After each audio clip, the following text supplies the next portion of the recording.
ഇപ്പോൾ 93 സാക്ഷി അയാൾക്ക് ഒരു സംശയത്തിന്റെ വഴിമരുന്ന് ഇട്ട് കൊടുക്കുന്ന പ്രണയത്തിന് വഴി വയ്ക്കുന്നതൊക്കെ ചേട്ടൻ്റെ ഒരു കൺഫർമേഷനാ. ഹോമിൽ നിങ്ങളാണല്ലോ, നിങ്ങളെ ചുറ്റിപ്പറ്റിയാണല്ലോ.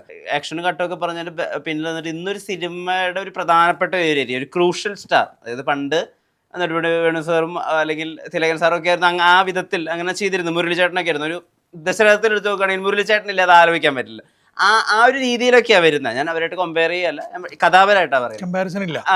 ചിന്തിക്കാറുണ്ടോ, അങ്ങനെ ചിന്തിക്കാറുണ്ടോ? ഇല്ലില്ല. ആ അതാണോ ചോദ്യം? യെസ്, അങ്ങനെ ഇല്ല, അങ്ങനെയില്ല. ശരിക്കും ഇതൊക്കെ തീരുമാനിക്കുന്നത് റൈറ്റേഴ്സും ഡയറക്ടേഴ്സുമാണ്. അപ്പം അതുകൊണ്ട് തന്നെ നമുക്ക് പിന്നെ അവർ ചിന്തിച്ച് വെച്ചതിലേക്ക് നമ്മൾ കയറുകയാണല്ലോ. എപ്പോഴോ അവർ ആലോചിച്ച് വെച്ച സാധനത്തിന്റെ ഒരു ഷൂട്ടിങ്ങിന്റെ ഒരു കുറച്ച് ദിവസങ്ങൾക്ക് മുമ്പോ, ചിലപ്പോൾ മാക്സിമം 1 മാസം മുമ്പൊക്കെ ആയിരിക്കും നമ്മൾ അതിൽ എൻ്റർ ആവുണ്ടാവും. നമുക്ക് ഓപ്ഷൻ ഉണ്ടോ എന്നുള്ളതാണ് പിന്നെ അടുത്ത ചോദ്യം. പല കാരണങ്ങൾ കൊണ്ടും, ഡേറ്റ്സിന്റെ പ്രശ്നം കൊണ്ടോ അല്ലെങ്കിൽ സാമ്പത്തികത്തിന്റെ പ്രശ്നം കൊണ്ടോ ആയിരിക്കും. അപ്പോൾ ഒരു വലിയ കടമ്പ കഴിഞ്ഞു. ഇങ്ങേര് തന്നെ വേണമെന്ന് തീരുമാനിക്കാൻ ഒത്തിരി കാരണങ്ങളുണ്ട്. അപ്പോൾ തന്നെ എൻ്റെ ജോലി കഴിഞ്ഞു. പിന്നെ ഞാൻ എൻ്റെ പണി ചെയ്താൽ മതി എന്നുള്ളതാണ്. അപ്പോൾ ഞാൻ അങ്ങനെയൊന്നും ആലോചിക്കാറില്ല. ഭംഗിയായിട്ട് ചെയ്യാൻ ശ്രമിക്കും, മാക്സിമം ഇവരുമായിട്ട് ഡിസ്കസ് ചെയ്യും. പിന്നെ നമുക്ക് ഇംപ്രവൈസ് ചെയ്യാനുള്ള സ്വാതന്ത്ര്യം ഇവർ തരാറുണ്ട്. ഇപ്പം പോത്തനും ശ്യാമും എനിക്ക് തന്നൊരു സ്വാതന്ത്ര്യമുണ്ട്. രാജീവ് രവി ആയിരുന്ന ക്യാമറ. അത് സ്വാതന്ത്ര്യമായിരുന്നു എന്നൊക്കെ അറിയുന്നത് പിന്നീടാണ്.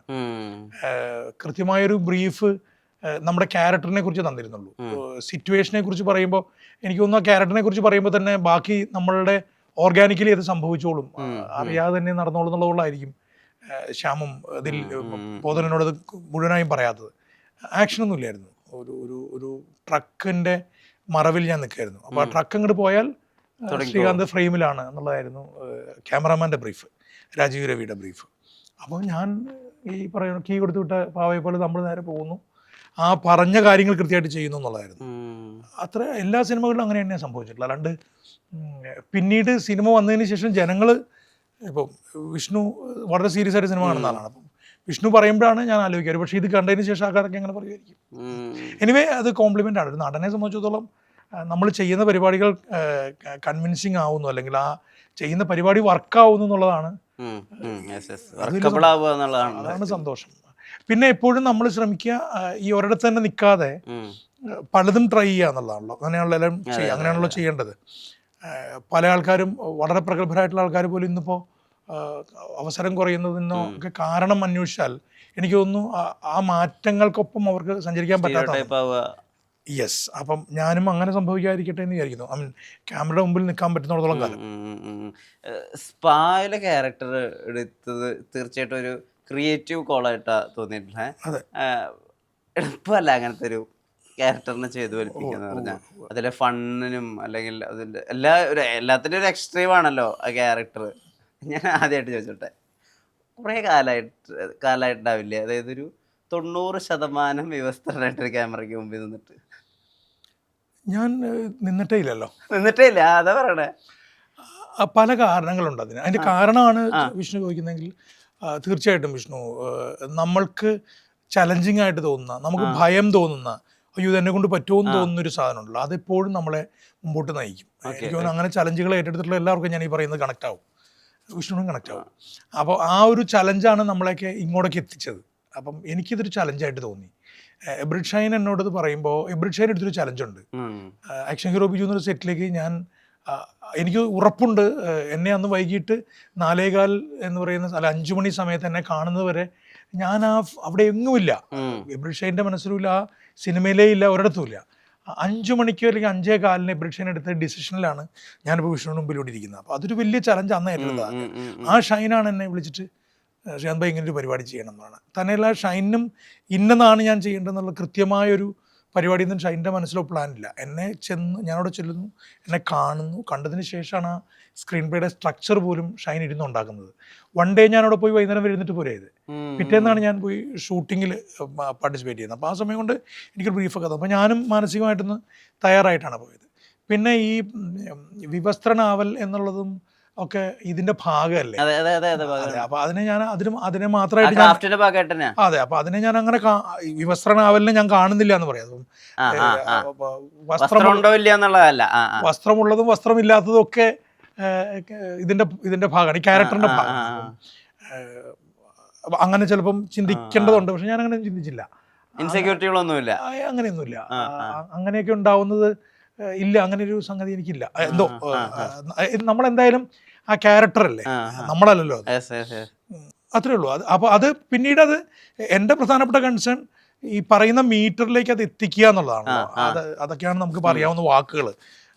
ആ ടെൻഷൻ എനിക്ക് ശരിക്കും ഉണ്ടായിരുന്നു. അതുകൊണ്ട് ഇതിപ്പം അയ്യോ എൻ്റെ ശരീരം ആരെങ്കിലും കാണുമല്ലോ എന്നുള്ള വെപ്രാളമൊന്നും അങ്ങനെ ഒരു കൺഫ്യൂഷൻ എനിക്കില്ലായിരുന്നു. എൻ്റെ പോർഷൻ ഷൂട്ട് കഴിഞ്ഞിട്ട് പിന്നീടും കുറേ 10-15 ദിവസത്തോളം ഷൂട്ടിങ് ഉണ്ടായിരുന്നു. അപ്പോൾ അതിനിടയ്ക്ക് ഒരു ദിവസം ഞാൻ ഷൈനെ വിളിച്ചിട്ട് ഞാനും സംഗീതയും മാധവനും ഞങ്ങൾ മൂന്നുപേരും ഒരുമിച്ച് പോയി. ഞാൻ ചെയ്ത പോർഷൻസ് എല്ലാം ഷൈൻ ഞങ്ങൾക്ക് അവർക്കെല്ലാം കാണിച്ചു കൊടുത്തു. സംഗീതയും മാധവനൊക്കെ ഇരുന്ന് കണ്ടിട്ടാണ് ഞങ്ങൾ പോകുന്നത്. സ്പോട്ട് എഡിറ്റ് കണ്ടിട്ടാണ് പോകുന്നത്. അവരും അതിനെ ആ നിലയ്ക്ക് തന്നെ എടുത്തു. വേണമെങ്കിൽ ഒരു പ്രധാനപ്പെട്ട കൺസേൺ എനിക്ക് തോന്നിയത് സംഗീതയും മാധവനൊക്കെ അതെങ്ങനെ എടുക്കും എന്നുള്ളതായിരുന്നു. എനിക്ക് വേറെ ടെൻഷൻ ഒന്നുമില്ല. കാരണം ജനങ്ങൾക്ക് എപ്പോഴും അപ്പോൾ കാണുന്നതാണ്. ഇപ്പോൾ വന്ന് പുതിയൊരു ഈ സ്ക്രോൾ ചെയ്ത് പോകുന്ന കൂട്ടത്തിൽ ആ ഒരു ടൈം സ്പാനിൽ മാത്രമാണ് ഇതൊക്കെ മനസ്സിൽ നിൽക്കുക. പിന്നെ നമ്മൾ നന്നായിട്ട് പെർഫോം ചെയ്തെങ്കിൽ അതിനെക്കുറിച്ചായിരിക്കും ആൾക്കാർ പറയുക. അല്ലാണ്ട് വേറെ പ്രശ്നങ്ങളൊന്നുമില്ല. അല്ല അങ്ങനെയാണെങ്കിൽ ഇവിടെ നമ്മൾ കണ്ടു വളർന്ന അതിപ്രഗത്ഭരായിട്ട് പല കലാകാരന്മാർക്കും പലതും ഇവിടെ ചെയ്യാൻ പറ്റില്ല. എൻ്റെ മെയിൻ കൺസേൺ എനിക്ക് വീട്ടിലേക്ക് തിരിച്ചു പോകുമ്പോൾ എങ്ങനെയായിരിക്കും എന്നുള്ളതായിരുന്നു. അപ്പോൾ ഞാൻ ആദ്യം തന്നെ അവരെ കാണിച്ചു. അതോടുകൂടി ഞാൻ പാസ്സായി, ടെസ്റ്റ് പാസ്സായി. അങ്ങനത്തെ മനുഷ്യരെ, അതായത് ഇപ്പോഴൊക്കെയാണ് കുറച്ചായിട്ടല്ലോ ആളുകളുടെ BDSM അല്ലെങ്കിൽ പെയിൻ ഇൻഫ്യൂസ് ചെയ്തിട്ട് ഉള്ള ആനന്ദങ്ങളെ പറ്റിയിട്ടൊക്കെ, ഡാർക്ക് ഫാൻറ്റസി, ഈ ഏരിയകളെ പറ്റിയൊക്കെ ഒന്ന് തുറന്ന് സംസാരിച്ചു തുടങ്ങിയിട്ട്. അപ്പോൾ ഇങ്ങനെ ഒരു കാര്യമാണ്, ഈ ഒരു ഏരിയയാണ് നമ്മൾ എക്സ്പ്ലോർ ചെയ്യാൻ പോകണമെന്നൊക്കെ പറഞ്ഞപ്പോൾ അതിനെ പറ്റിയുള്ള വായനയോ അതിനെ പറ്റിയിട്ടുള്ള എബ്രിഷനോടുള്ള ചർച്ചയോ അതിൽ ഫണ്ണും കൂടി ഉണ്ടാക്കണമല്ലോ. അയാൾ ഭയങ്കര സീരിയസ് ആണ്, നമുക്കാണ് അത് ഫൺ. അയാൾ ഭയങ്കര കാര്യമായിട്ടാണ് അത് ചെയ്തുകൊണ്ടിരിക്കുന്നത്. അതിനെ പറ്റിയൊരു സംസാരം ഉണ്ടാവാറുണ്ടോ?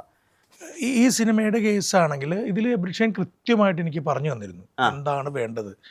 അതിൽ നിന്ന് എന്ത് കണ്ടോ അത് മുഴുവൻ എബ്രിഷൻ എനിക്ക് പറഞ്ഞു തന്നത് തന്നെയാണ്. ഇന്ന ഈ മീറ്ററിൽ ഇന്ന രീതിയിൽ ചെയ്യണമെന്ന് എനിക്ക് പറഞ്ഞു തന്നത് തന്നെയാണ്. പിന്നെ നമ്മളാണല്ലോ ചെയ്യുന്നത്. എന്തൊക്കെ പറഞ്ഞാലും അതാണല്ലോ നടന്റെ വലിയ ഒരു പെർഫോമറിന്റെ ഏറ്റവും വലിയ ചലഞ്ചും അതാണ്. ഇവരെത്രയോ കാലമായി ആലോചിച്ച് വെച്ചിട്ടുള്ള ഒരു പരിപാടിയെ ആക്ഷന്റെയും കട്ടിന്റെ ഇടയിൽ കറക്റ്റായിട്ട് ചെയ്യാന്ന് പറയുന്നതാണല്ലോ നടന്ന ടെക്നീഷ്യന്റെ പണി. അപ്പോൾ ആ നിലയ്ക്ക് ഞാൻ കൃത്യമായിട്ട് കേട്ടിരുന്നു. പിന്നെ ഈ ഡിസ്കഷനാണെങ്കിൽ ശരിക്കും പൊതുവേ നാട്ടിൽ നടക്കുന്ന എല്ലാ പ്രശ്നങ്ങളെ കുറിച്ചിട്ടും ഞാൻ നല്ലപോലെ ആലോചിക്കുകയും കിട്ടാവുന്ന ഇൻഫർമേഷൻസ് എല്ലാം കളക്ട് ചെയ്യുകയൊക്കെ ചെയ്യുന്ന സ്വഭാവം സിനിമയിൽ അല്ലെങ്കിൽ തന്നെ എനിക്കുണ്ട്. പിന്നെ ബേസിക്കലി നമ്മളൊക്കെ ഭയങ്കര പ്രിട്ടൻഷ്യസ് ആയിട്ടുള്ള ലോകത്താണല്ലോ ജീവിക്കുന്ന വിഷ്ണു. ഞാനിപ്പോൾ ഇത് പറയുമ്പോൾ ഒത്തിരി ഒഫൻസ് ഒക്കെ ഉണ്ടാവും. പ്രധാനമായിട്ട് നമ്മൾ കുടിക്കുന്ന വെള്ളത്തെക്കുറിച്ചോ നമ്മൾ ശ്വസിക്കുന്ന വായുവിനെ കുറിച്ചോ നമ്മൾ കഴിക്കുന്ന ഭക്ഷണത്തെക്കുറിച്ചൊന്നും അല്ല നമ്മളോട് സംസാരിച്ചുകൊണ്ടിരിക്കണേ. നമുക്ക് ഒത്തിരി പ്രശ്നങ്ങൾ അതിലുണ്ട്. അടിസ്ഥാനപരമായി നമ്മൾ രാവിലെ ഉച്ചയ്ക്കും വൈകുന്നേരം കഴിക്കുന്ന ഭക്ഷണം എത്രമാത്രം ആരോഗ്യമുള്ളതാണ്, ഈ പോക്ക് പോയാൽ എത്ര നാൾ നമുക്ക് ഡയബറ്റീസ് ഒന്നും ഇല്ലാണ്ട് പോകാൻ പറ്റും, അല്ലെങ്കിൽ നമ്മൾ കുടിക്കുന്ന വെള്ളം എവിടെ നിന്നുള്ള വെള്ളം കിട്ടുന്നുണ്ടോ, വെള്ളം മലിനമാണോ, ശ്വസിക്കുന്ന അതിനെക്കുറിച്ചൊന്നും. പിന്നെ ഏറ്റവും പ്രധാനപ്പെട്ട ഒരു പോയിന്റ് വെച്ചാൽ എല്ലാവരും ഇത് കേൾക്കുമ്പോൾ എന്നെ ശകാരിച്ചോട്ടെ, എന്നാലും ഞാൻ പറയാണ്, ഭർത്താവും ഭാര്യയും രാത്രിയിൽ എല്ലാ തിരക്കും കഴിഞ്ഞ് ബെഡ്റൂമിലേക്ക് കയറുമ്പോൾ ആ ലൈറ്റങ്ങ് ഓഫ് ചെയ്തേക്കടി എന്ന് പറയുന്ന ഭർത്താക്കന്മാരാണ് ഒരു വലിയ ശതമാനവും. ഇനി എങ്ങാൻ ഭർത്താവ് മറന്നുപോയെങ്കിൽ, ആ വെപ്രാളത്തിൽ മറന്നുപോയെങ്കിൽ പിള്ളേർ കാണും ലൈറ്റ് ഓഫ് ചെയ്യേ എന്ന്. ഈ ലൈറ്റ് ഓഫ് ചെയ്യലാണ് നമ്മുടെ ഇരുട്ടിലാണ് നമ്മുടെ എല്ലാ രതിസങ്കല്പങ്ങളും പൂർത്തിയാകുന്ന. രതിസങ്കല്പമായിക്കോട്ടെ, നമ്മുടെ സ്വകാര്യത എല്ലാം ഇരുട്ടിലാണ് എന്നാണ്, നമ്മൾ ഇരുട്ടത്ത് വേണം. അപ്പോൾ നമ്മുടെ ആറ്റിറ്റ്യൂഡ് അങ്ങനെയാണ്. അപ്പോൾ അതിനെ ഒന്ന് വെളിച്ചത്തിൽ കൊണ്ടുവരാൻ ഒരു പെർഫോമർ, ഒരു കലാകാരൻ എന്ന നിലയ്ക്ക് ഏതെങ്കിലുമൊക്കെ അവസരം കിട്ടിയാൽ അതൊക്കെ ഏറ്റവും എഫക്റ്റീവായിട്ട് ഉപയോഗിക്കണം എന്ന് ആഗ്രഹിക്കുന്ന ആളാണ് ഞാൻ. ആഗ്രഹം എനിക്കുണ്ട്. കുറേ കാര്യങ്ങളിൽ നമ്മൾ വളരെ ഫേക്കാണ്, നമ്മൾ വളരെ പ്രിട്ടൻഷ്യസ് ആണ്, നമ്മളെല്ലാവരും ആണ്. നമ്മളുടെ ഉള്ളിലുള്ള വിചാരങ്ങളൊന്നും അല്ല നമ്മൾ പുറത്തേക്ക് എക്സ്പ്രസ് ചെയ്യുന്നത്. എല്ലാം പറയണമെന്നല്ല അവിടെ ഞാൻ പറയുന്നത്.